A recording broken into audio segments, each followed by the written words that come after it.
everybody. Welcome to Law and Society. Please subscribe. You know that no matter how much I talk and I send out videos and I don't get so many views or whatever it is, I always keep on reporting and informing and recording what is happening with our country. But I do my best to not directly regurgitate what Donald Trump says. But today I'm going to make an exception and I'm going to read you this vilification of Alex Pretti and then tell you why it is incredibly dangerous where we are at.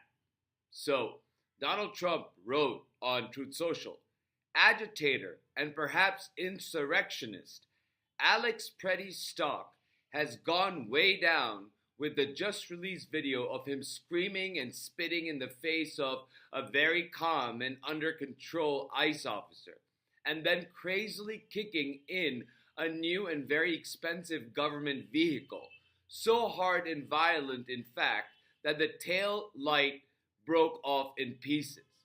It was quite a display of abuse and anger for all to see, crazed and out of control. The ICE officer was calm and cool, not an easy thing to be under those circumstances. Make America great again. So, first of all, this is talking about Alex Pretti from a previous protest where he had gotten angry at the federal agents and had acted out. I've said many times that it becomes incredibly difficult for peaceful protesters to stand idly by and record or just voice their opinions and not get in the way of these federal agents when they are abusing your neighbors, but we have to resist that impulse. However, the instance that Donald Trump is now talking about is not the same incident that happened that caused Alex Pretti's murder. On the day that Alex Pretti was murdered, he was standing at the edge of the road and he was recording. He was then approached by him and co-protesters that were then approached by federal agents, where federal agents pushed down one of the protesters next to him. He then goes and turns around to help that protester get up. But instead, at that time, the agents start spraying all of them, and then they go on attack of Alex Pretti. They take him down, several of them.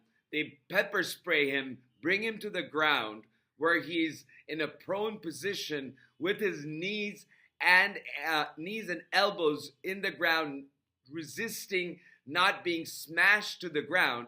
And then he is murdered with a shot to the back of his head at point blank range. At no point during this altercation did Alex Pretti protest, was violent, or was in any way crazily kicking or screaming or spitting. So to conflate these two incidents is not only factually incorrect, it is vilifying Alex Pretti when the incident that caused his murder was not a violent altercation by any means.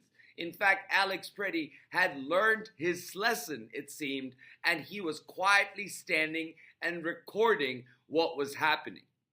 Because in the last altercation, he broke a rib. It's not like these people were completely unresponsive to his actions. He broke a rib. And of course, Donald Trump doesn't mention that. Also, a really disturbing point is that how did they get Alex Pretti's information and automatically, in such a split second, turn against him in the latter instance where he is then murdered and killed?